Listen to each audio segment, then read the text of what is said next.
Hello students, welcome to the world of Mentara 1.2। ये series है new NCERT की, जिसमें हम लोग कवर कर रहे हैं क्लास 6 की सोशल साइंस की NCERT.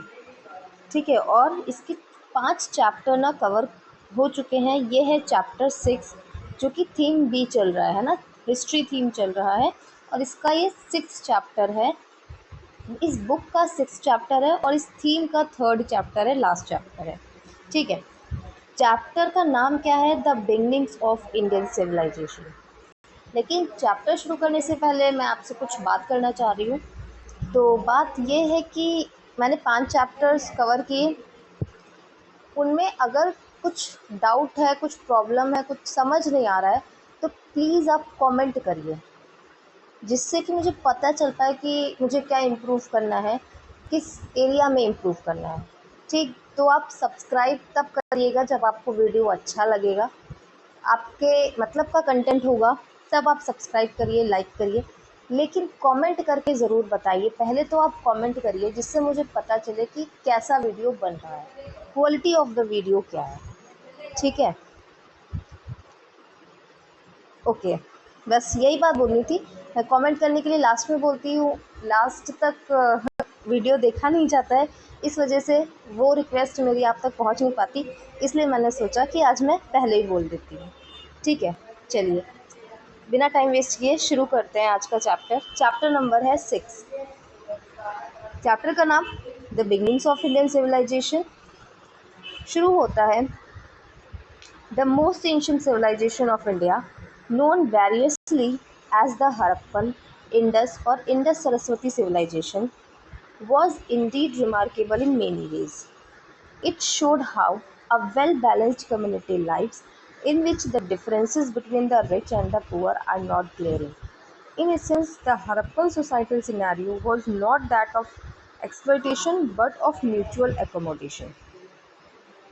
The most ancient civilization of India, सबसे पुरानी सभ्यता, इंडिया की सबसे पुरानी सभ्यता, जिसको हम कई सारे नाम से जानते हैं, Harappan, Indus, Indus Saraswati civilisation. ये जो थी ना, ये बहुत कई वेज में, बहुत सारे वेज में रिमार्केबल थी। कैसे? यहाँ पे हमें एक वेल बैलेंस्ड कम्युनिटी लाइफ दिखती है, जिसमें रिच और पुअर के बीच में, अमीर और गरीब के बीच में जो डिफरेंस था ना, वो इतना ज़्यादा नहीं था, बहुत ज़्यादा नहीं था डिफरेंस दोनों के बीच में। अगर हम संक्षेप में कहें तो मतलब जो हड़प्पन सोसाइटल सिनेरियो था ना, हड़प्पन सोसाइटी जो थी, वो एक्सप्लॉयटेशन की सोसाइटी नहीं थी, वो म्यूचुअल एकोमोडेशन की सोसाइटी थी। साथ में सबका साथ सबका विकास वाली सोसाइटी थी, जो आज कहते हैं ना सबका साथ सबका विकास, वही वाली सोसाइटी थी हमारी हड़प्पन सोसाइटी। ठीक है, ये किसका कहना है? ये है बीबी लाल का कहना। फिर अब इस चैप्टर में क्वेश्चंस क्या डील किए जा रहे हैं। तो सबसे पहला क्वेश्चन है कि what is a civilisation, civilisation क्या है। फिर what was the earliest civilisation of the Indian subcontinent, Indian subcontinent की सबसे पहली, अर्लीस्ट मतलब पहली सिविलाइजेशन कौन सी थी। ठीक, and what were its major achievement, और उस सिविलाइजेशन की मेजर अचीवमेंट्स क्या क्या हैं। ठीक है, क्या क्या थी या क्या क्या है, वो चीज़ यहाँ पर इस चैप्टर में हम देखने वाले हैं। ठीक, तो सबसे पहले what is a civilisation, civilisation क्या है। At the end of chapter 4 we saw the first human groups settling down, practicing agriculture, developing some technologies such as construction, metallurgy, transport, and moving towards civilization. Chapter 4 के अंत में हमने देखा था कि जो पहले ह्यूमन ग्रुप्स थे वो सेटल डाउन होना शुरू हो गए थे, है ना, एग्रीकल्चर प्रैक्टिस करने लग गए थे, कुछ टेक्नोलॉजीज़ डेवलप हो गई थी, जैसे कि कंस्ट्रक्शन की, मेटलर्जी की, मेटल मेकिंग या मेटल के साथ काम करने की, है ना, फिर ट्रांसपोर्ट की, जिस और धीरे धीरे करके वो सिविलाइजेशन की तरफ, एक सभ्यता की तरफ मूव करने लग गए थे, बढ़ने लग गए थे। ठीक, what then is civilization? In general, the term is used for an advanced stage of human societies. To be precise, we will consider here that a civilization should have at least the following characteristics. तो अब क्या है civilisation? In general बात करें हम तो ये जो टर्म होता है ये यूज़ किया जाता है ह्यूमन सोसाइटी के एडवांस स्टेज के लिए, है ना। जब ह्यूमन सोसाइटी की एडवांस स्टेज के लिए ये टर्म यूज़ किया जाता है।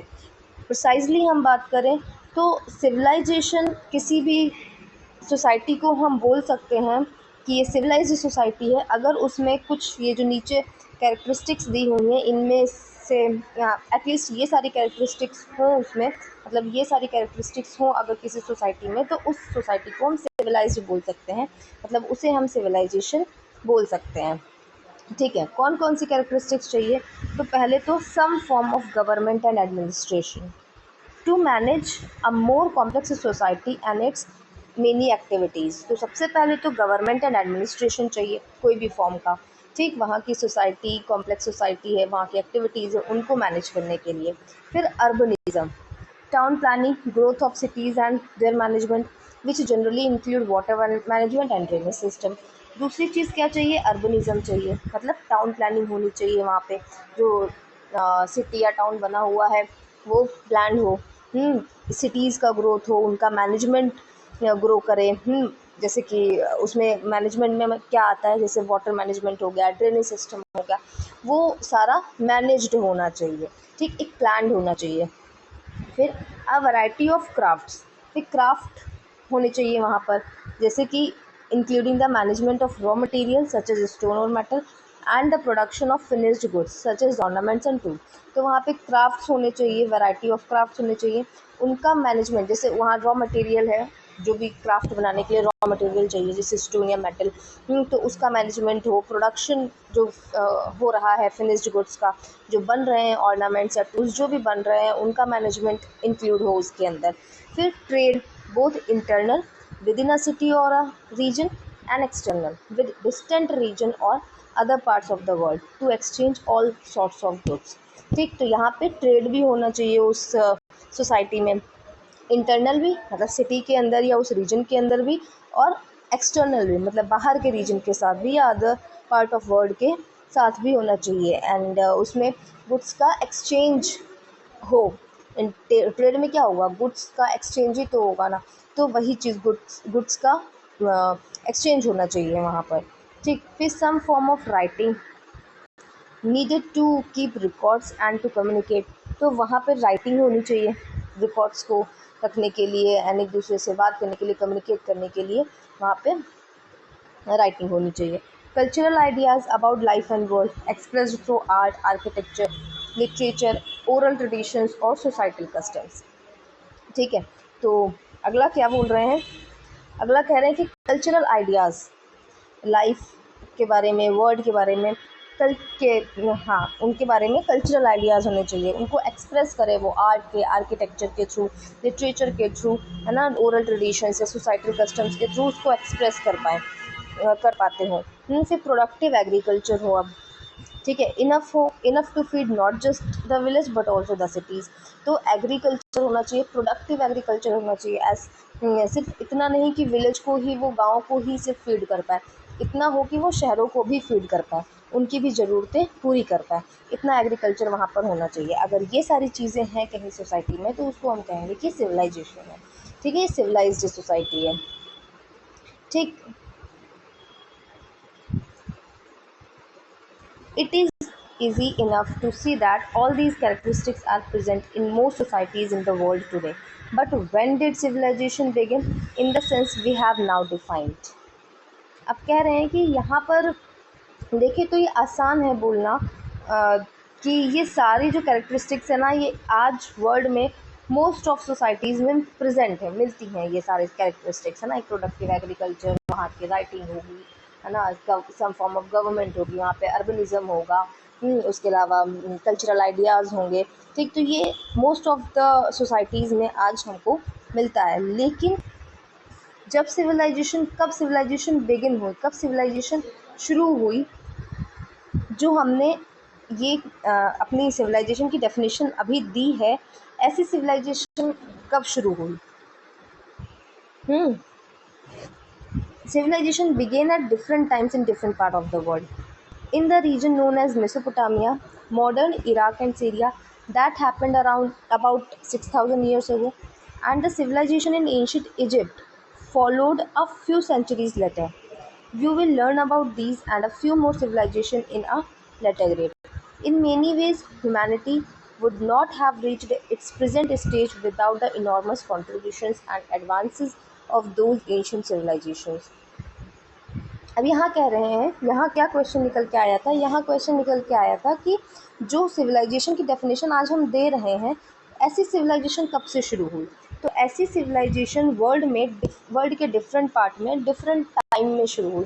एक साथ पूरे वर्ल्ड में एक साथ ऐसी सिविलाइजेशन नहीं शुरू हो गई, अलग अलग समय पर शुरू हुई, है ना। जैसे हम बात करें एक रीजन की जिसका नाम है मेसोपोटामिया, है ना, जो आज का मॉडर्न इराक और सीरिया है, यहाँ पर ये सिविलाइजेशन कब आई, 6000 साल पहले, है ना। फिर इसके बाद एंशियंट इजिप्ट में आती है, कुछ सेंचुरीज बाद एंशियंट इजिप्ट में आती है सिविलाइजेशन। इन सब सिविलाइजेशंस के बारे में और भी सिविलाइजेशंस के बारे में हम लेटर ग्रेड्स में पढ़ेंगे, ऊपर की क्लासेस में पढ़ेंगे, ठीक है। In many ways humanity, okay, यहाँ क्या कह रहे हैं कि जो ह्यूमैनिटी आज प्रेजेंट स्टेज में पहुँची है ना, ये नहीं पहुँच पाती जो हमारी एंशियंट सिविलाइजेशंस हैं उनके कंट्रीब्यूशन और एडवांसेस के बिना। मतलब उनके कंट्रीब्यूशंस जो हमारी एंशियंट सिविलाइजेशंस है ना, उनके कंट्रीब्यूशंस और एडवांसेस से ही आज ह्यूमैनिटी अपने प्रेजेंट स्टेज पर पहुंच पाई है, उनके बिना ना पहुंच पाती, ठीक। For now however we will only look at the Indian subcontinent and its northwest region is where our story began। अभी के लिए हम क्या पढ़ेंगे, हम सिर्फ अपने इंडियन सब कॉन्टिनेंट को देखेंगे एंड इंडियन सब कॉन्टिनेंट में नॉर्थ वेस्टर्न रीजन को देखेंगे जहां हमारी स्टोरी शुरू होती है। तो यहाँ पे टाइमलाइन दिया हुआ है कि देखो, मेसोपोटामियन सिविलाइजेशन 4000 साल पहले, यहाँ पे मतलब 4000 साल पहले नहीं, 4000 BCE में, है ना। 4000 BCE मतलब आज से 6000 साल पहले हम कह सकते हैं। अगर 2000 CE की बात करें तो, है ना, ये तो BCE ही है। 2000 CE की बात करें तो 6000 साल हो गया। फिर जो हमारी इजिप्ट में सिविलाइजेशन आई वो 3000 BCE के थोड़ा इधर, मतलब हम कह सकते हैं 2700 BCE के आसपास आई होगी। फिर जो हमारी इंडस सरस्वती सिविलाइजेशन है, ये हम देखें तो ये यहाँ से यहाँ तक की, ये भी कहीं 2500-2600, यहाँ देखो यहाँ नीचे लिखा हुआ है कि जो ये इंडस सरस्वती सिविलाइजेशन है इसका पीरियड क्या था, 2600 BCE से लेके 1900 BCE तक की। तो इसके बारे में हम पढ़ने जा रहे हैं, इंडस सरस्वती सिविलाइजेशन जो हमारी इंडियन सब कॉन्टिनेंट के नॉर्थ वेस्टर्न पार्ट में थी, ठीक। चलो, from village to city, the vast plains of the Punjab today divided it between India and Pakistan, and Sindh, now in Pakistan, are watered by Indus River and its tributaries. This made those plains fertile and therefore favorable to agriculture. A little further east, a few millennium ago, another river, the Saraswati, used to flow from the foothills of the Himalayas through Haryana, Punjab, parts of Rajasthan and Gujarat. In this whole region, from about 3500 BCE, villages grew into towns, and with increasing trade and other exchanges, those towns further grew into cities. This transition happened around 2600 BCE. क्या हुआ, जो पंजाब और सिंध का vast plane है, पंजाब जो कि आज India और पाकिस्तान में डिवाइडेड है, और सिंध जो कि पाकिस्तान में है, ठीक है। ये प्लेन जो था, ये जो प्लेन है, ये इंडस रिवर और उसकी ट्रिब्यूटरीज से वाटर्ड है। मतलब यहाँ पर इंडस रिवर और उसकी ट्रिब्यूटरीज बहती हैं पंजाब और सिंध वाले रीजन में, ठीक है। इससे क्या है कि इन रिवर्स की वजह से ये जो प्लेन है ये फर्टाइल है, एग्रीकल्चर के लिए फेवरेबल है। फिर थोड़ा सा हम ईस्ट में आए तो कुछ मिलीनियम एगो यहाँ पे एक और रिवर बहती थी जिसका नाम था सरस्वती, जो कि हिमालयाज़ के फुटहिल्स से निकल के आती है और हरियाणा, पंजाब, पार्ट्स ऑफ राजस्थान और गुजरात में ये बहती थी। सरस्वती रिवर इंडस रिवर के थोड़ा ईस्ट में, ठीक है। इन दिस होल रीजन, इस पूरे रीजन में देखें तो 3500 BCE में जो गांव थे वो टाउन्स में ग्रो हो गए, जो गांव थे वो टाउन बन गए। फिर ट्रेड और अदर एक्सचेंजेस का इंक्रीज़ हुआ, ट्रेड बढ़ा, है ना, व्यापार बढ़ा, जिससे ये टाउन जो थे ये फर्दर सिटीज़ में डेवलप हो गए, सिटीज़ बन गई यहाँ पे। ये ट्रांजिशन हुआ कब? 2600 BCE के आसपास। ठीक है, ये सब कहाँ हो रहा है? पंजाब सिंध वाले रीजन में, और जहाँ इंडस रिवर बह रही है और पहले जो सरस्वती रिवर बहती थी वहाँ पे। ठीक है, इसका एक डायग्राम है 6.3, देख लेते हैं 6.3। ये देखो 6.3, ये रही हमारी रिवर इंडस और ये रही सरस्वती। तो इस वाले एरिया की बात हो रही है यहाँ पर। ठीक है, पहले गांव जो थे वो टाउन में डेवलप हो गए ना, और फिर टाउन सिटी बन गए। Archaeologists gave this civilization several names: Indus, Harappan, Indus Saraswati or Sindhu Saraswati civilization. We will use all these terms. Its inhabitants are called Harappans. It is one of the oldest civilization in the world. Archaeologist ने इस civilisation को कई सारे नाम दिए। क्या? Indus कहा, Harappan civilisation बोला, इंडस सरस्वती या सिंधु सरस्वती। हम यहाँ सारे टर्म्स यूज़ करेंगे। ठीक है, इनके इन्हेबिटेंट्स को क्या कहते हैं? हरप्पन्स। ये जो सिविलाइजेशन है, यहाँ के रहने वाले जो लोग हैं इनको हरप्पन्स कहते हैं। जैसे हमारे इंडिया के रहने वाले लोग, इनको हम इंडियंस कहते हैं, है ना, वैसे ही हरप्पा जो ये इंडस सिविलाइजेशन में या इंडस सरस्वती सिविलाइजेशन में जो रहने वाले लोग थे, इनको हम हरप्पन कहते थे। हरप्पन क्यों कहते थे वो अभी आगे बताएंगे। ठीक है, एंड ये one of the oldest civilization है वर्ल्ड की। ठीक, वाई, अब ये देखो यहाँ पे आया, why are the inhabitants of this civilization called Harappans today? That is simply because the city of Harappa today in Pakistan Punjab was first of this civilization to be excavated way back in 1920-21 और a century एगो। तो अब इनके inhabitants को हरप्पन क्यों कहते हैं आज? क्यों कहते हैं? क्योंकि जो हरप्पा सिटी है ना, वो पहली सिटी थी जो एक्सकवेट की गई इस सिविलाइजेशन की। कब? 1920 और 21 में। ठीक है, 1920-21 में ये हरप्पा सिटी पहली मिली, एक्सकवेट की गई इस सिविलाइजेशन की, इसलिए यहाँ के लोगों को बोला गया कि ये हरप्पन्स है। ठीक, और ये हरप्पा सिटी कहाँ है? पाकिस्तान के पंजाब में है। This development is also called the first urbanization of India. अब ये जो डेवलपमेंट था ये पहला अर्बनाइजेशन भी है इंडिया का। ठीक है,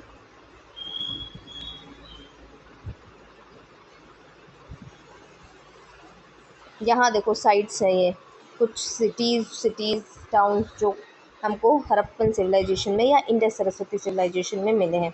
जैसे कि हम बात करें तो हमारा ये गुजरात रीजन है, गुजरात में देखें तो धोलावीरा, नागेश्वर, लोथल, नगवाड़ा, फिर यहाँ पे मोहनजोदारो, लखानजोदारो, बालाकोट, ये सारे पाकिस्तान में पड़ते हैं। यहाँ इस एरिया में देखें तो राखीगढ़ी, फरमाना, भिराना, कर्णपुरा, बनवाली, कालीबंगन, फिर यहाँ पे चन्हूदारो, बहुत सारी साइट्स हैं जो कि सब या तो इंडस रिवर और उसकी ट्रिब्यूटरीज के पास है, या यहाँ सरस्वती रिवर और लास्ट में यहाँ पे भी हमको मिल जाती हैं। ठीक है, चलो आगे पढ़ते हैं। Saraswati river, the map shows the Indus or the Sindhu and its 5 main tributaries. Important cities grew along those rivers such as Mohenjo-daro and Harappa, but there are also many sites along the Saraswati river which today goes by the name of Ghaggar in India and Hakra in Pakistan, hence the name Ghaggar Hakra river.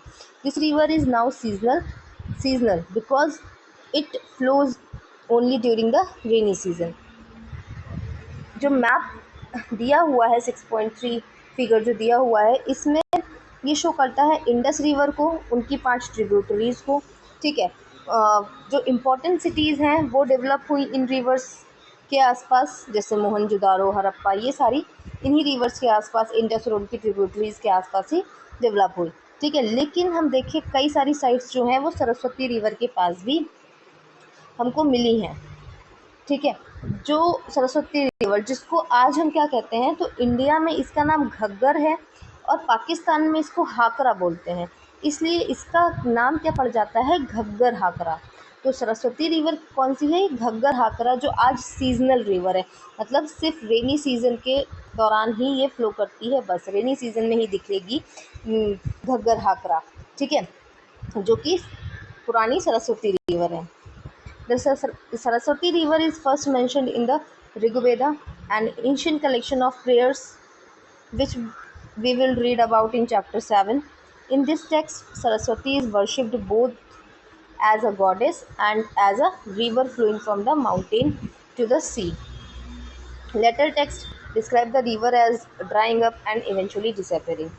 Saraswati river सबसे पहले mention की गई कहाँ पर, ऋग्वेद में, ठीक। ऋग्वेद जो Asian collection है प्रेयर्स का, जिसके बारे में हम चैप्टर 7 में पढ़ेंगे। इस टेक्स्ट में देखें तो सरस्वती रिवर को वर्शिप किया गया है एक गॉडेस के जैसे भी और एक रिवर के जैसे भी, ठीक है, रिवर जो फ्लो कर रही है माउंटेन से लेके सी तक, ठीक है। लेटर टेक्स्ट में बताया गया कि रिवर जो है वो ड्राई अप हो गई, सूख गई और इवेंचुअली डिसअपेयर हो गई। Town planning. Harappa and Mohenjo-daro, now in Pakistan, were the first two cities of this civilization to be discovered. Their identification goes back to 1924, a century ago. Several sites followed in the Indus Plain, which is why the civilization was initially called the Indus Valley Civilization. Harappa and Mohenjodaro दोनों आज कहाँ हैं, पाकिस्तान में, ठीक। ये पहले दो cities हैं इस सिविलाइजेशन की जो डिस्कवर की गई। इनका आइडेंटिफिकेशन है 1924 का, 100 साल पहले, एक सेंचुरी पहले का, ठीक, आइडेंटिफाई की गई, डिस्कवर की गई। सेवरल साइट्स मिली इस प्लेन में, इंडस प्लेन में और सारी साइट्स मिली, जिससे इस सिविलाइजेशन का शुरुआत में नाम क्या रखा गया, Indus valley civilization. Later on other major cities such as Dholavira in Gujarat, Rakhigarhi in Haryana, Ganweriwala in Cholistan desert of Pakistan and hundreds of smaller sites such as Lothal in Gujarat were discovered, some of them excavated. Such discoveries continue even today. It is interesting to note that the Saraswati basin includes not only two major sites, Rakhigadi and Ganveriwala, but also several smaller ones, Farmana in Haryana, Kalibangan in Rajasthan, and few towns, Bhirrana and Banwali, both in Haryana.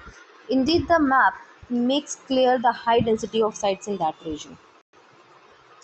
बाद में other major cities हमको, जैसे धोलावीरा गुजरात में, राखीगढ़ी हरियाणा में, गनवेरीवाला Cholistan reason, Cholistan desert जो है पाकिस्तान का, वहाँ पर, और भी smaller sites, hundreds of smaller sites जैसे लोथल गुजरात में, वो सारी डिस्कवर की गई, कुछ इसमें से एक्सक्लेवेट की गई, ठीक है। ये जो डिस्कवरी है ना, ये आज भी चल रही है, आज भी साइट्स को डिस्कवर किया जा रहा है। ये इंटरेस्टिंग है नोट करना कि जो सरस्वती बेसिन है, यहाँ पर सिर्फ दो मेजर साइट्स ही नहीं, दो मेजर कौन सी साइट्स, राखीगढ़ी और गनवेरीवाला, ये दोनों साइट्स ही इंक्लूड नहीं है, बट यहाँ पर बहुत सारी स्मॉलर वंस जैसे कि फरमाना, कालीबंगन, कुछ टाउन्स भिराना, बनवाली, ये सारे भी हैं। मतलब ये मैप दिखा रहा है कि ये जो सरस्वती बेसिन है ना, यहाँ पर हाई डेंसिटी ऑफ साइट्स हैं।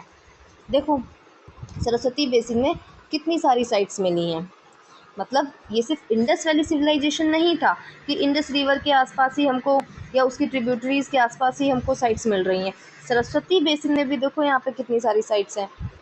मतलब यहाँ पर ये सिर्फ इंडस वैली सिविलाइजेशन ना होके इंडस सरस्वती सिविलाइजेशन बन गई।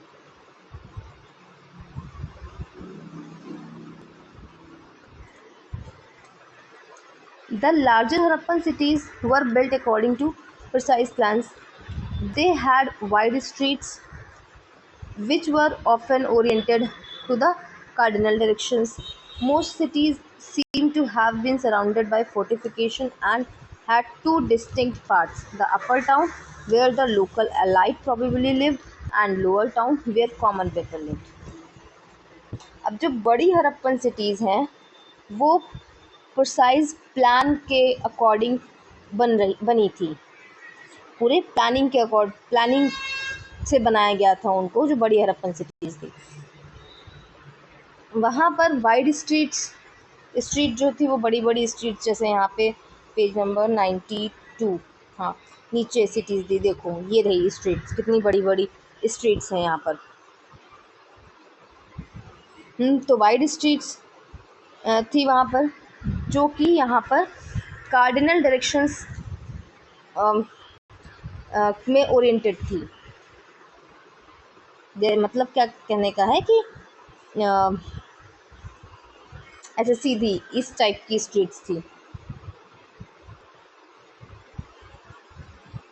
And most cities seem to have been surrounded by fortification. Okay, यहाँ पर जो ज़्यादातर सिटीज़ हैं वो फोर्टिफाइड हैं। फोर्टिफाइड मतलब सिटी के चारों तरफ मैसिव वॉल बनी हुई है। क्यों? प्रोटेक्टिव पर्पस के लिए, सिटी को प्रोटेक्ट करने के लिए, ठीक। And had two distinct part, और सिटी में दो डिस्टिंक्ट पार्ट हैं। एक है अपर टाउन जहाँ पर लोकल अलाइट रह रहे हैं, अलाइट मतलब जो हायर क्लास के लोग हैं, हाई लेयर ऑफ सोसाइटी है वो रह रही है, और लोअर टाउन में कॉमन पीपल रह रहा था, ठीक। तो मतलब देखो सिटी का प्लान क्या था, सिटी पूरी जो बड़ी सिटीज़ थी ना वो पूरी प्लान से बनी हुई थी। स्ट्रीट्स वहाँ की वाइड थी, और जो उनका था ना वो कार्डिनल डायरेक्शन पे, मतलब क्या कह सकते हैं कि ग्रिड पैटर्न में स्ट्रीट्स थी, ये समझ लो कि एक दूसरे को काट रही थी 90 डिग्री पे, ठीक। फिर जो पूरी सिटी जो थी वो फोर्टिफाइड थी, मतलब चारों तरफ उसकी दीवारें थी, और सिटी के अंदर का प्लान क्या था कि दो डिस्टिंक्ट पार्ट थे, एक अपर टाउन था, एक लोअर टाउन था। अपर टाउन पे हायर लेयर ऑफ सोसाइटी रह रही थी, और लोअर टाउन पे कॉमन पीपल रह रहे थे। Some large buildings seem to have been used for collective purpose. For instance, warehouses where goods to be transported were stored. Individual houses of various sizes lined the street and smaller lanes. Interestingly, the quality of construction was the same for small and big houses. All those buildings were generally made of bricks. फिर अब कुछ large buildings मिली हैं जो कि use की जा रही थी कलेक्टिव पर्पस के लिए, जैसे कि वेयर हाउस में जो गुड्स ट्रांसपोर्ट करके आ रहा था उसको स्टोर किया जा रहा था, है ना। इंडिविजुअल हाउसेस भी थे कई साइज़ के, मतलब ऐसा नहीं था कि सेम साइज़ के ही हाउसेस थे। जो इंडिविजुअल हाउसेस थे वो वेरियस साइज़ के थे, स्ट्रीट्स में मिल रहे थे, स्मॉल लेन्स में मिल रहे थे वो, ठीक है। फिर इंटरेस्टिंगली यहाँ पे हम देखें कि जो क्वालिटी था कंस्ट्रक्शन का, हाँ देखो साइज़ ऑफ द बिल्डिंग अलग था, size of the building same नहीं था, वेरियस साइज़ की बिल्डिंग्स थी, लेकिन जो क्वालिटी था कंस्ट्रक्शन का वो सेम था, चाहे वो बिग बिल्डिंग हो चाहे स्मॉल हो, है ना, चाहे वो बिग हाउस हो या स्मॉल हाउस हो, क्वालिटी ऑफ कंस्ट्रक्शन सेम था, ठीक। एंड उन सारे हाउसेस थे ना वो किसके बने हुए थे, वो ब्रिक्स से बने हुए थे, मतलब स्टोन का यूज़ यहाँ घर बनाने के लिए नहीं किया जा रहा था, घर बनाने के लिए ब्रिक्स का ही यूज़ किया जा रहा था। The purpose of some of the structures remain a matter of debate. This is the case of the famous Great Bath in Mohenjo-daro, a small but elaborate tank which measured about 12 into 7 meters and had waterproofing material such as natural bitumen, a form of tar applied on top of carefully laid out bricks. तो यहाँ पे देखें तो कुछ structures का जो purpose है वो आज भी डिबेट का मैटर है। जैसे कि हमें ग्रेट बाथ मिला है, फेमस ग्रेट बाथ, है ना, मोहनजोदारो में ग्रेट बाथ है। इसका जो क्या पर्पस था वो आज भी डिबेटेबल है, मतलब डिबेट हो रही है उस पर कि इसका पर्पस क्या था, ठीक। ये एक छोटा सा बाथिंग एरिया है लेकिन इलेबोरेट, मतलब यहाँ 12 into 7 मीटर का है ये, लेकिन पूरा वाटर प्रूफ है। वाटर प्रूफिंग मटीरियल एक होता है बिटुमेन जो कि टार का फॉर्म है, ये नीचे ब्रिक्स बिछी हुई है और उसके ऊपर ये टार पड़ा हुआ है, नेचुरल टार पड़ा हुआ है, ये वाटर प्रूफिंग मटीरियल है पूरा, ठीक। आई थिंक समझ में आ गया होगा क्या कहने का मतलब है कि एक हमको बाथ बाथिंग एरिया मिला हुआ है, टैंक टाइप का मिला हुआ है, जिसमें नीचे ब्रिक्स पूरी बिछी हुई है और ऊपर से नेचुरल टार पड़ा हुआ है। नेचुरल टार कौन सा? बिटुमेन पड़ा हुआ है, जो कि वाटर प्रूफिंग मटेरियल है, मतलब वाटर नीचे ना जाए उसके लिए टार की एक लेयर है उसके ऊपर। The tank was surrounded by small rooms, one of which contained a well. There was a drain in one corner of tank to empty it from time to time and refill it with fresh water. फिर ये जो tank है ना, water tank है हमारे पास, great bath जो मिला है, इसके चारों तरफ रूम्स हैं, surrounded by small rooms, small rooms से सराउंडेड है पूरा। एंड एक रूम में वेल है, कुआं है एक कमरे में, ठीक है। एंड एक कॉर्नर में, इस टैंक के एक कॉर्नर पे एक ड्रेन है, जिससे पानी, मतलब टाइम टू टाइम टैंक को खाली करने के लिए एक कॉर्नर में एक ड्रेन बनाया गया है, और फिर फिल करने के लिए, खाली करके फिल करने के लिए, फ्रेश वाटर फिल करने के लिए ड्रेन बनाया गया है एक साइड में। ठीक, ये रही ग्रेट बाथ की पिक्चर जो मोहनजोदारो में है। इसमें ये देखिए आप, ये जो है एरिया है, यहाँ पे नीचे पहले ब्रिक्स बिछी हुई हैं और ऊपर से टार की एक लेयर है, जिससे कि वाटर प्रूफ बना हुआ है। What was the purpose of such a structure? Archaeologists have proposed several possible interpretations: a public bath for people, a bath for royal family only, or a tank used for religious rituals. The first interpretation is now ruled out because it turns out that in this city most houses had individual bathrooms. तो अब इस structure का purpose क्या था? Archaeologist ने कई सारे interpretations दिए हैं। कोई कह रहा है कि ये पब्लिक बात है लोगों के लिए, कोई कहता है कि ये रॉयल फैमिली के लिए है सिर्फ, है ना, उनके लिए बाथिंग एरिया है सिर्फ। कोई कहता है ये जो टैंक है ये यूज़ किया जाता है रिलीजियस रिचुअल्स के लिए। तो यहाँ पे जो पहला इंटरप्रिटेशन है कि ये पब्लिक बात है, ये तो रोल्ड आउट हो गया, मतलब इसको खारिज कर दिया गया। क्यों? क्योंकि देखिए, तो सिटी में, शहर में ज़्यादातर हाउसेज़ में इंडिविजुअल बाथरूम्स हैं। जब सबके घर में हैं बाथरूम, तो वो क्यों जाएंगे पब्लिक बाथरूम या पब्लिक बाथरूम यूज़ करने के लिए? तो ये वाला तो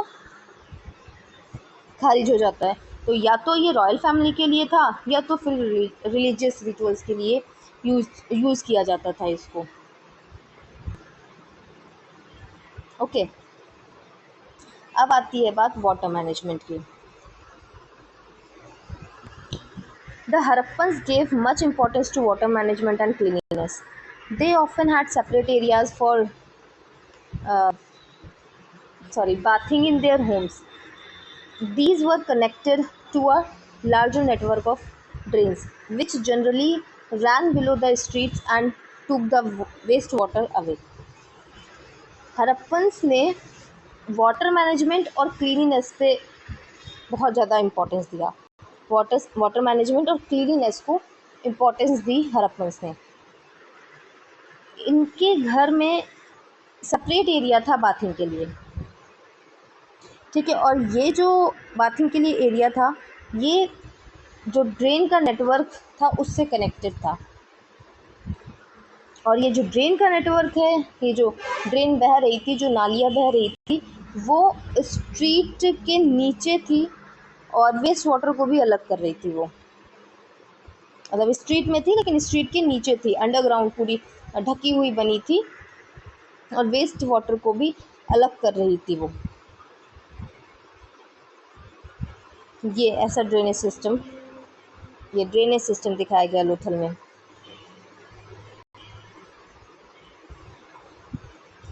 In Mohenjo-daro, people drew water from hundreds of wells made of bricks, but in other regions it may have been from ponds, nearby streams, or human-made reservoirs. In the case of Dholavira in the run of Kutch in Gujarat, the largest reservoir measured 73 meters in length. Mohenjodaro में जो लोग थे वो पानी लेके आ रहे थे कुएं से। वहाँ पर ब्रिक्स से बने 100 ऑफ वेल्स थे वहाँ पर, उससे पानी ले रहे थे मोहनजोदारो के लोग। लेकिन अदर रीजन की बात करें तो वहाँ पर लोग पानी कहाँ से ले रहे थे? तो पॉन्ड से, या फिर पास में कोई स्ट्रीम है उससे, या ह्यूमन मेड रिजर्वायर से। जैसे धौलावीरा का केस देखें तो धौलावीरा कहाँ है? गुजरात में रन ऑफ कच्छ में, रन ऑफ कच्छ वहाँ पे धौलावीरा साइट है, हरप्पन साइट है। वहाँ पे लार्जेस्ट रिजर्वायर मिला है जो है 73 मीटर का, जिसकी लेंथ क्या है? 73 मीटर है। At Dholavira, at least 6 large reservoirs were built with stones or even cut into the rock. Most of them were connected through underground drains for effective water harvesting and distribution. Dholavira में ही at least 6 large reservoir मिले हैं जो कि stone से बने थे या फिर रॉक को कट करके बनाए गए थे। ठीक है, मोस्ट ऑफ देम, इनमें से ज़्यादातर जो थे वो अंडरग्राउंड ड्रेन से कनेक्टेड थे। किसके लिए? इफ़ेक्टिव वाटर हार्वेस्टिंग और डिस्ट्रीब्यूशन के लिए, मतलब वाटर का हार्वेस्ट और वाटर अच्छे से वहाँ पर पहुँचे और डिस्ट्रीब्यूशन अच्छे से हो, उसके लिए वो अंडरग्राउंड ड्रेन से कनेक्टेड थे। ये है रिजर्वायर जो हमको धोलावीरा में मिला है, जो कि रॉक को कट करके बनाया गया है। 33 मीटर है, ये लार्जेस्ट वाला नहीं है, ये 33 मीटर लेंथ का है रिजर्वायर।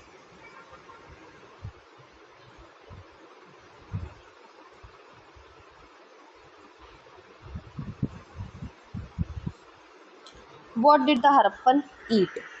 अब हरप्पन्स खाते क्या थे? The Harappans created many of their settlements along the banks of large or small rivers. This is a logical choice, not just for easy access to water but also for agriculture, since rivers enrich the soil around them. Archaeological findings have shown that the Harappans grew cereals like barley, wheat, some millets, and sometimes rice, in addition to pulses and a variety of vegetables. They were also the first in Eurasia to grow cotton, which they used to weave into cloths. They made farming tools, including the plough, some of which continue to be used by modern day farmers. Harappans ने अपने settlements बनाए reverse के आसपास, चाहे वो छोटी river हो चाहे बड़ी रिवर हो, उनके आसपास अपने सेटलमेंट्स बनाए। ये एक लॉजिकल चॉइस थी, सिर्फ इसलिए नहीं कि यहाँ पे वाटर का एक्सेस था, बल्कि एग्रीकल्चर के लिए भी, क्योंकि रिवर आसपास की सॉइल को क्या करती है? एनरिच कर देती है, फर्टाइल बना देती है। आर्कियोलॉजिकल फाइंडिंग्स से पता चला कि हड़प्पन्स ग्रो करते थे सीरियल्स, जैसे कि बार्ले हो गया, वीट, कुछ मिलेट्स, फिर यहाँ राइस भी ये ग्रो करते थे। इसके साथ साथ पल्सेस भी ग्रो करते थे, वेजिटेबल्स भी ग्रो करते थे। ठीक, तो क्या ग्रो करते थे वो चीज़ें पता चली। ठीक है, एंड हड़प्पन्स यूरेशिया में पहले थे जिन्होंने कॉटन ग्रो किया था, और कॉटन से वो क्या बनाते थे? क्लॉथ्स बनाते थे। ठीक है, इन्होंने फार्मिंग टूल्स भी बनाए, फार्मिंग टूल जैसे प्लो बनाया, जो आज के फार्मर्स भी यूज़ करते हैं। कहीं पर कुछ फार्मर्स आज भी यूज करते हैं इस प्लो को। ठीक, ये है एक प्लो जो हड़प्पन्स ने बनाया था, वो प्लो है।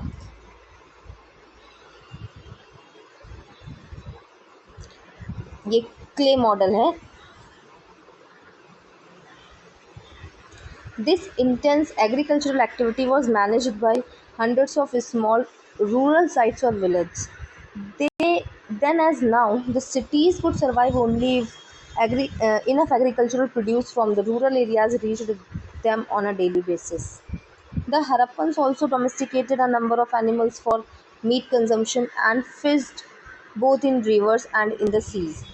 This is known for the larger number of animal and fish bones found during excavations.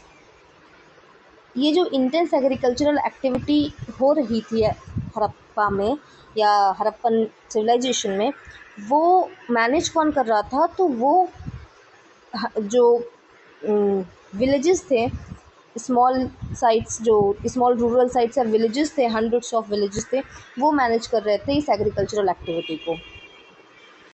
तब भी आज के जैसे आज होता है वैसे ही तब भी सिटीज़ केवल तभी सर्वाइव कर पा रही थी जब enough agricultural produce rural areas से डेली बेसिस पर सिटीज़ में पहुंच रहा था।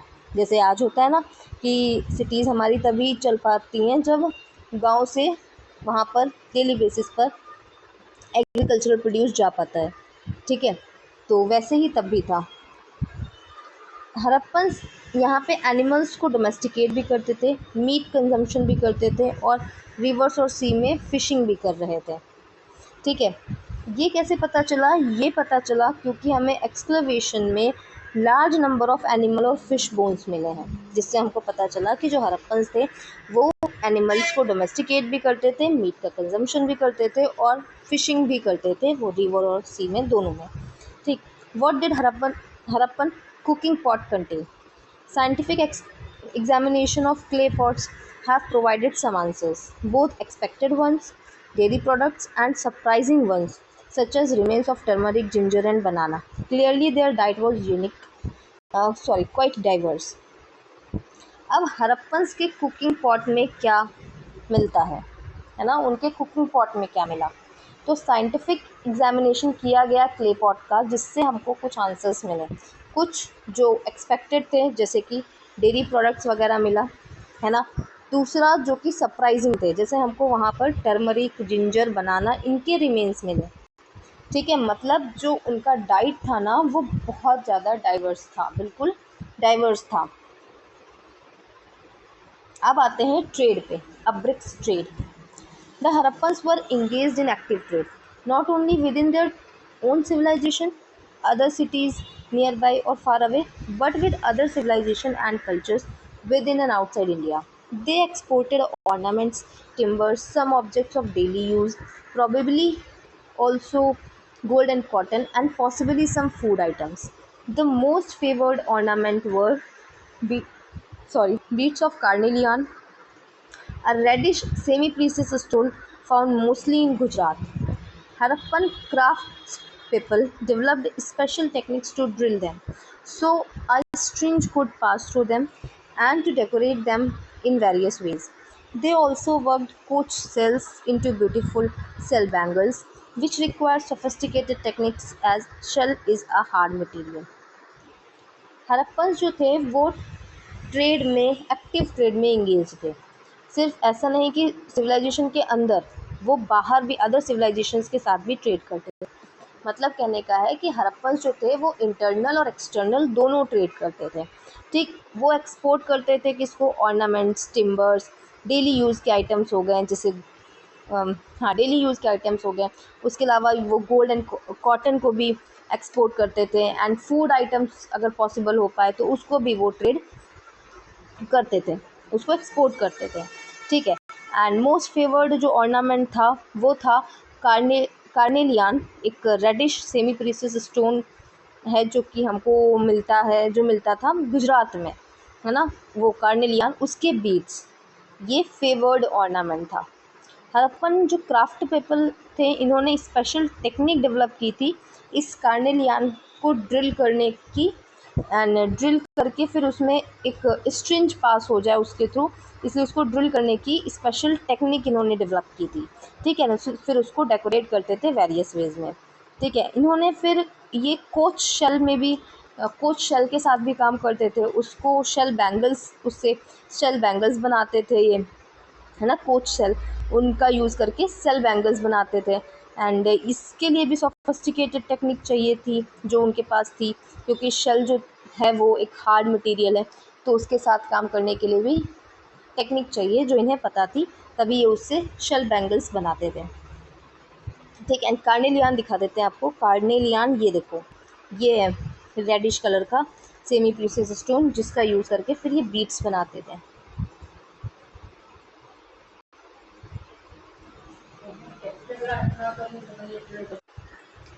What the Harappans imported in exchange of the exported goods is not so clear. It probably include copper, since this metal was not so common back home.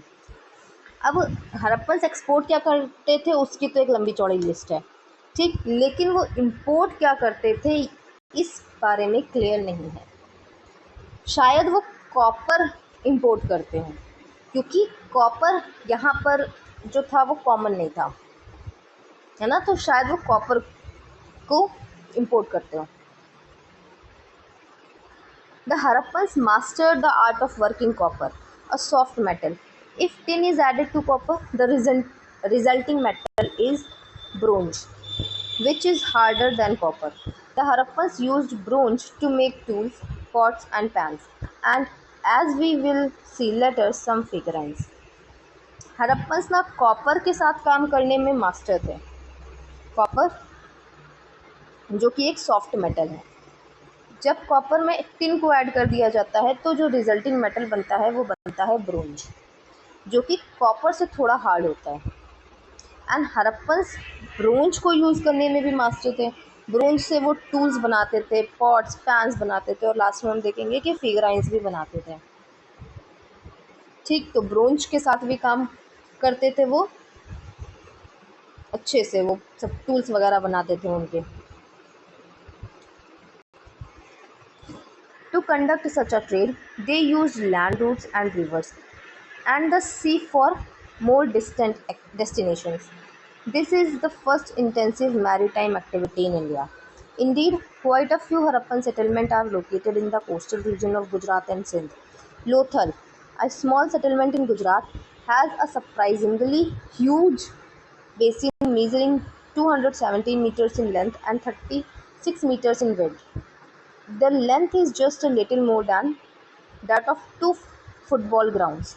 This basin must have been a dockyard, that is, a structure used to receive and send boats for further transportation of goods. तो trade को करने के लिए ये land route का use करते थे, उसके साथ साथ रिवर्स का यूज़ भी करते थे, और डिस्टेंट डेस्टिनेशन पे अगर जाना है तो सी का यूज़ भी करते थे. ये पहली इंटेंसिव मैरीटाइम एक्टिविटी थी इंडिया की. ये जो हड़प्पन्स करते थे, पहली maritime activity, intensive maritime activity है इंडिया की. देखें तो हमें जो कुछ हड़प्पन सेटलमेंट्स हमको coastal region of Gujarat and Sindh में मिलते हैं. जैसे इस लोथल की बात करें, जो कि एक स्मॉल सेटलमेंट है, गुजरात में मिलता है. एंड सरप्राइजिंगली यहाँ पे हमको ह्यूज बेसिन मिलता है, जिसकी लेंथ है 217 मीटर और विड्थ है 36 मीटर. ठीक, ये लेंथ जो है ना, ये 2 फुटबॉल ग्राउंड की लेंथ से भी ज़्यादा है. इस बेसिन में एक डॉकयार्ड था, डॉकयार्ड जो कि बोट्स को रिसीव एंड सेंड करता है, या एक स्ट्रक्चर जो यूज़ किया जाता है बोट्स को रिसीव करने के लिए, सेंड करने के लिए, जिससे कि आगे गुड्स का ट्रांसपोर्टेशन हो पाए. तो यहाँ पे हमको लोथल में डॉकयार्ड भी मिलता है. Such elaborate trade requires traders to be able to identify their goods and also each other. This seems to have been the chief purpose of thousands of small seals which have been excavated from many settlements.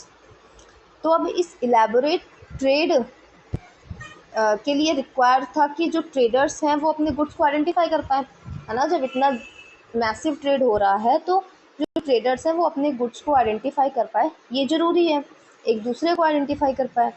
तो इसके लिए क्या था कि seals का use किया जा रहा था, क्योंकि हमको थाउजेंड्स ऑफ सील्स मिली हैं, तो शायद इन जो सील्स हैं इनका चीफ पर्पस यही था, आइडेंटिफिकेशन, है ना, गुड्स का आइडेंटिफिकेशन या लोगों का आइडेंटिफिकेशन, जो कि हमको कई सारी सेटलमेंट से मिली हैं, एक्सक्लेवेट की गई हैं. These seals were generally made of steatite, a soft stone that would be hardened through heating.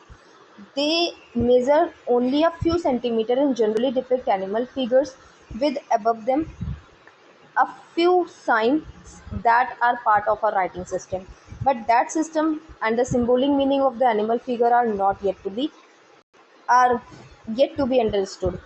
What is certain is that they somehow relate to trade activities. ये जो सील है ये बनी हुई है स्टीएटाइट की. स्टीएटाइट एक सॉफ्ट स्टोन है जो कि हीटिंग के थ्रू हार्ड हो जाता है, जब उस पर हीट पड़ती है तब वो हार्ड हो जाता है. ठीक, उसकी बनी हुई है ये सील, और ये बहुत छोटी है, कुछ सेंटीमीटर ही इसकी मेज़रमेंट है, कुछ सेंटीमीटर की ये सील्स हैं, और इस पर एनिमल फिगर है और उसके ऊपर कुछ साइंस बने हुए हैं जो कि राइटिंग सिस्टम का पार्ट है. लेकिन अभी वो जो राइटिंग सिस्टम है या जो एनिमल का सिंबॉलिक मीनिंग है वो अभी समझ में नहीं आया है है ना। उस सील में हमको एक एनिमल फिगर मिलता है और उसके ऊपर कुछ सिंबल्स मिलते हैं जो शायद राइटिंग सिस्टम का पार्ट है, लेकिन अभी इसका मीनिंग क्या है वो नहीं पता हम लोगों को, ठीक है। लेकिन ये समझ में आया कि हाँ, ये ट्रेड एक्टिविटी से ही रिलेटेड है किसी ना किसी तरीके से।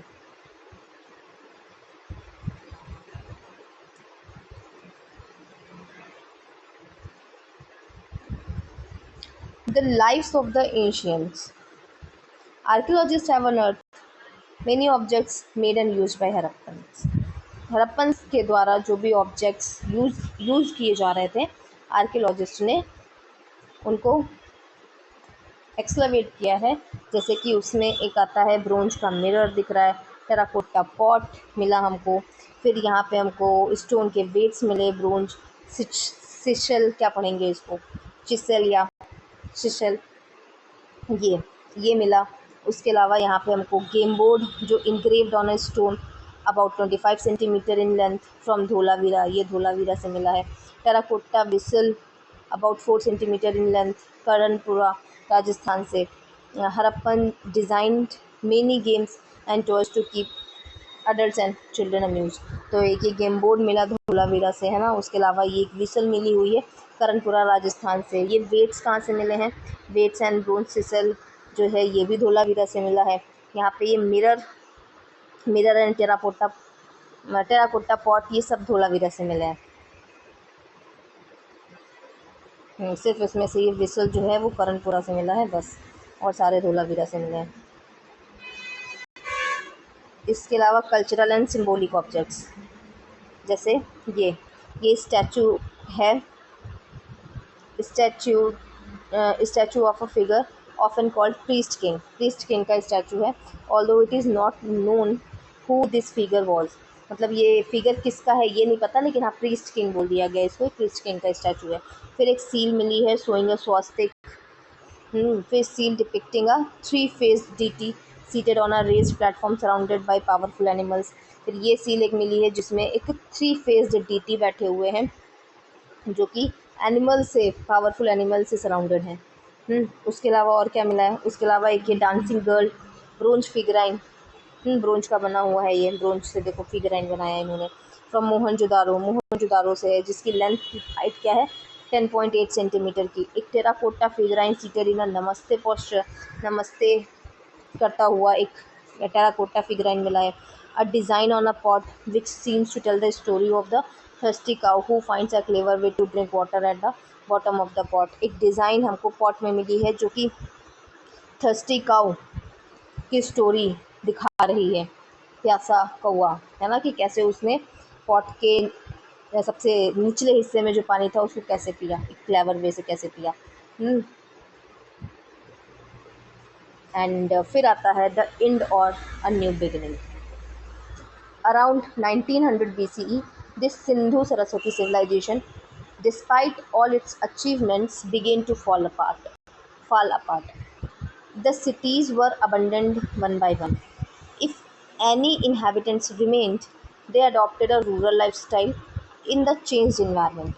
It appears that the earlier government or administration no longer existed.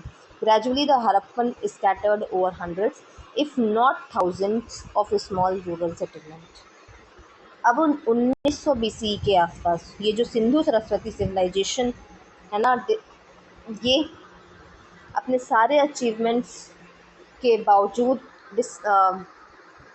गिरना शुरू हो जाती है, ख़त्म होना शुरू हो जाती है। जो सिटीज़ थे वो एक करके एक ख़त्म होना शुरू हो जाते हैं, खाली होना शुरू हो जाते हैं। इफ़ एनी इनहेबिटेंट रिमेन, कोई भी अगर इनहेबिटेंट वहाँ पे रह गया तो उसने रूरल लाइफस्टाइल अडॉप्ट कर ली, इन्वायरमेंट चेंज हो गया उसकी वजह से, चेंज इन्वायरमेंट में उसने रूरल लाइफस्टाइल अडॉप्ट कर ली, है ना। फिर यहाँ पे ये दिख रहा था कि जो अर्लियर गवर्नमेंट या एडमिनिस्ट्रेशन थी वो भी अब एग्जिस्ट नहीं कर रही है। ग्रेजुअली जो हड़प्पन्स थे ना वो हज़ारों नहीं तो hundreds of small rural settlements में स्कैटर हो गए, पूरा बिखर गए। What caused this decline? Archaeologists have proposed many factors. Long back, it was thought that warfare or invasions may have destroyed the cities, but there is no trace of warfare or invasion. Indeed, the Harappans do not seem to have kept any army or weapons of war. So far as the evidence goes, it seems to have been a relatively peaceful civilization. तो इस decline का कारण क्या था? Archaeologist ने कई सारे factors बोले हैं, कई सारे फैक्टर्स प्रपोज किए हैं। बहुत पहले ये भी माना जा रहा था कि वॉरफेयर हुआ या किसी का इन्वेजन हुआ जिसकी वजह से ये सिटीज़ जो हैं वो डिस्ट्रॉय हो गई, लेकिन कोई भी इन्वेजन के या वॉरफेयर के कोई भी ट्रेसेस नहीं मिले। वास्तव में देखें तो ये जो हड़प्पन्स थे ना, इनके पास ना तो कोई आर्मी थी, ना तो कोई वेपन ऑफ वॉर्स थे, वॉर के कोई वेपन्स नहीं थे इनके पास। ठीक है, एज़ फार एज जहाँ तक एविडेंस मिले हैं वहाँ तक कि ये जो हड़प्पन सिविलाइजेशन थी ये एक पीसफुल सिविलाइजेशन थी। ठीक, तो वॉर का तो कोई मैटर ही नहीं आता ना, वॉर से तो ये डिस्ट्रॉय नहीं हुआ। Two factors are currently agreed upon. First, a climatic change which affected much of the world from 22 BCE onward, causing reduced rainfall and a drier phase. This would have made agriculture more difficult and could have reduced food supply to the cities. Second, the Saraswati River dried up in its central basin. Suddenly, cities there, such as Kalibangan or Banwali, were abundant. There could have been other factors, but those two remind us of how much we depend on climate and the environment for our well-being. यहाँ पर दो factors हैं जिस पे agree किया जा रहा है आज। पहला, क्लाइमेटिक चेंज, कि क्लाइमेटिक चेंज हुआ जिससे कि उस टाइम वर्ल्ड अफेक्ट भी हो रही थी 2200 BCE के आसपास या 2200 BCE ऑनवर्ड यहाँ पे वर्ल्ड क्लाइमेटिक चेंज से अफेक्ट भी हो रही थी, है ना। जिससे क्या हो रहा था कि रेनफॉल रिड्यूस हो रहा था, एक ड्रायर फेज़ आ गया था। तो क्लाइमेटिक चेंज हो सकता है एक फैक्टर, जिससे एग्रीकल्चर करना ज़्यादा डिफ़िकल्ट हो गया था।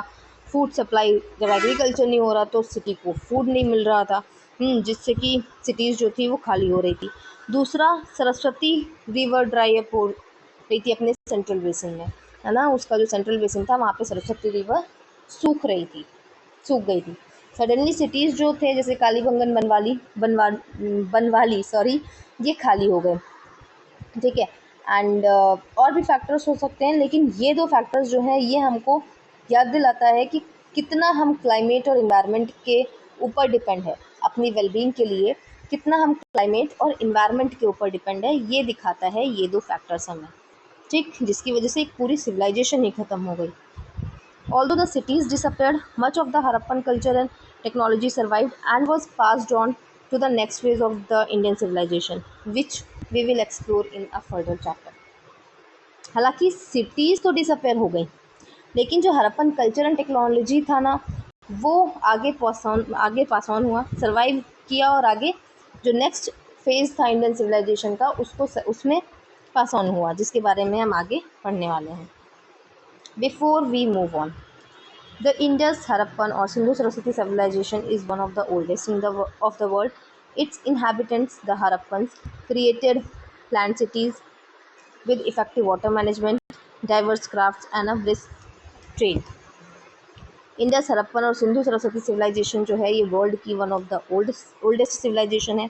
इसके इन्हेबिटेंट्स जिनको हरप्पन कहते हैं, इन्होंने प्लान सिटी बनाया, इफेक्टिव वाटर मैनेजमेंट किया, डाइवर्स क्राफ्ट किया एंड ब्रिस्क ट्रेड किया। Productive agriculture brought a variety of crops to the city में अच्छा वैरायटी ऑफ क्रॉप्स लेके आया productive agriculture. Civilization eventually declined, probably because of climatic and environmental changes. People returned to a rural lifestyle. Civilization ख़त्म हुई, decline की, किसकी वजह से? क्लाइमेटिक और इन्वायरमेंटल चेंजेस की वजह से, और लोग फिर से रूरल लाइफस्टाइल की तरफ चले गए। This is all about the chapter and this is all about the chapter. अगर अच्छा लगा है तो प्लीज़ कमेंट करके बताइए, या नहीं भी अच्छा लगा है फिर भी आप कमेंट करिए और बताइए कहाँ प्रॉब्लम है, ठीक है, जिससे मैं इम्प्रूव कर पाऊँ।